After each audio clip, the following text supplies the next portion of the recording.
नमस्कार। चलिए आज समय में थोड़ा पीछे चलते हैं, करीब करीब 2000 साल पहले। उस दौर की कल्पना कीजिए जब पूरी दुनिया में रोमन साम्राज्य का डंका बजता था। उसे ही सबसे बड़ी शक्ति माना जाता था, है ना? लेकिन इतिहास के पन्नों में ना अक्सर एक और ग्लोबल पावर हाउस का जिक्र कहीं खोसा जाता है। एक ऐसी जगह जो उस समय दुनिया के सबसे अमीर और सबसे एडवांस्ड इलाकों में से एक थी। तो सवाल ये उठता है कि आज से 2000 साल पहले का भारत आखिर था कैसा?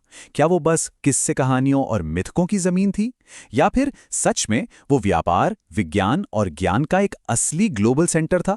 चलिए इसी सवाल का जवाब ढूंढते हैं।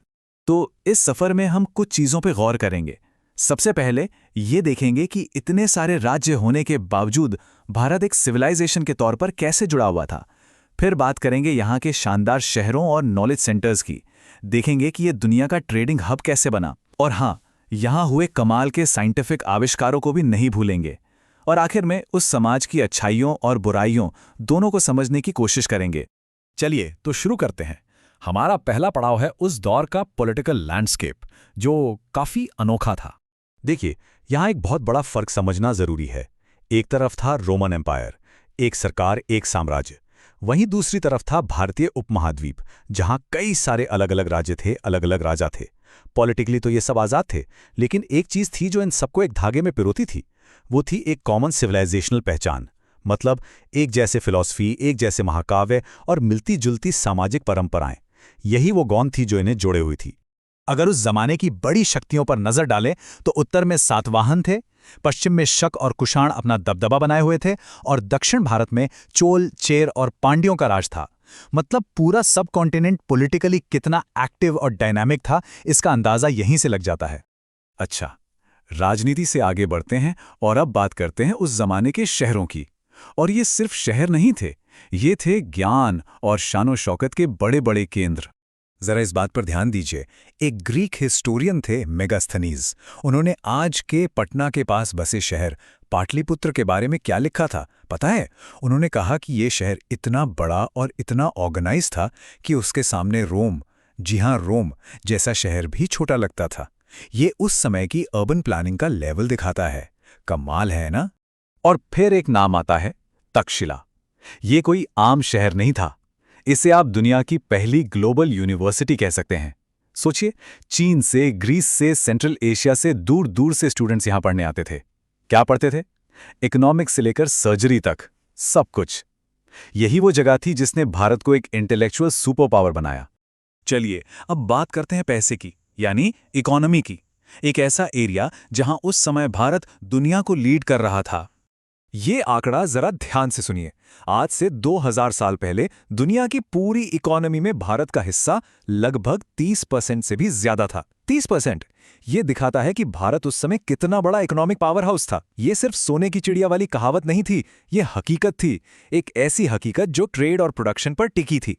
आपको पता है काला सोना किसे कहते थे? आज के जमाने में तो तेल को कहते हैं, लेकिन उस समय ये नाम था भारत की काली मिर्च का। रोमन एम्पायर में इसकी डिमांड इतनी ज्यादा थी, इतनी ज्यादा कि वो इसके लिए सोना देने को तैयार थे। रोमन हिस्टोरियंस ने तो यहां तक लिखा है कि रोम का सोना नदियों की तरह बहकर भारत जा रहा था। और सिर्फ काली मिर्ची नहीं, मसाले, सिल्क, कॉटन के बेहतरीन कपड़े, हीरे मोती, परफ्यूम, ये सब भारत से पूरी दुनिया में एक्सपोर्ट होता था। और इसका सबूत, आज भी साउथ इंडिया में खुदाई में रोमन सिक्के मिलते हैं। ये सिक्के उस जबरदस्त ट्रेड नेटवर्क की कहानी बताते हैं। इकोनॉमी के बाद अब चलते हैं साइंस और टेक्नोलॉजी की दुनिया में। और यहां भी भारत अपने समय से कहीं, बहुत कहीं आगे था। जीरो का कॉन्सेप्ट, डेसिमल सिस्टम, ग्रहों की चाल की एकदम सटीक कैलकुलेशंस, जंग ना लगने वाले लोहे जैसी एडवांस्ड मेटलर्जी, ये सब वो भारतीय इनोवेशंस थे जिन्होंने मैथ्स और साइंस की पूरी दुनिया का नक्शा ही हमेशा हमेशा के लिए बदल दिया। और हाँ, मेडिसिन के फील्ड को तो हम भूल ही नहीं सकते। सुश्रुत के बारे में सुना है? उन्होंने जो सर्जिकल तरीके बताए थे वो इतने एडवांस्ड थे कि आज की प्लास्टिक सर्जरी का बेस उन्हें ही माना जाता है। सोचिए, बीमारी का पता लगाने से लेकर ऑपरेशन करने और फिर ऑपरेशन के बाद मरीज की देखभाल तक, ये एक पूरा साइंटिफिक प्रोसेस था। लेकिन देखिए, हर कहानी के दो पहलू होते हैं। तो उस दौर के समाज की भी एक दूसरी और ज्यादा कॉम्प्लेक्स सच्चाई थी। तो चलिए अब रोशनी और अंधेरे दोनों पर एक नजर डालते हैं। अगर आम लोगों की जिंदगी की बात करें तो वो काफ़ी सिंपल लेकिन डिसिप्लिन्ड थी। साफ सफाई पर बहुत जोर दिया जाता था। खाने में ज़्यादातर शाकाहारी चीज़ें होती थीं और लोग दुनिया के बेस्ट कॉटन के कपड़े पहनते थे। और हाँ, एजुकेशन के लिए गुरुकुल सिस्टम था, जहाँ स्टूडेंट्स अपने गुरु के साथ रहकर ही सब कुछ सीखते थे। तो तस्वीर कुछ ऐसी थी। एक तरफ धार्मिक सहनशीलता थी, लोग ज्ञान विज्ञान की बातें कर रहे थे, ये सब समाज की बड़ी ताकतें थीं। लेकिन दूसरी तरफ एक बहुत कठोर जाति व्यवस्था थी। सबको पढ़ने लिखने का बराबर मौका नहीं था, महिलाओं के अधिकार बहुत सीमित थे, और हाँ, पॉलिटिकल यूनिटी की कमी तो एक बड़ी चुनौती हमेशा से ही थी। तो आखिर इस सब से हम सीखते क्या हैं? शायद सबसे बड़ी सीख यही है कि इतिहास का पहिया हमेशा घूमता रहता है। कोई भी देश या सभ्यता हमेशा टॉप पर नहीं रहती और ना ही कोई हमेशा नीचे रहता है। वक्त बदलता है। और यही बात हमें अपने आखिरी और सबसे ज़रूरी सवाल पर ले आती है। अपने अतीत को समझकर, उसकी ताकत और उसकी कमज़ोरियों दोनों को जानकर हम एक बेहतर भविष्य कैसे बना सकते हैं?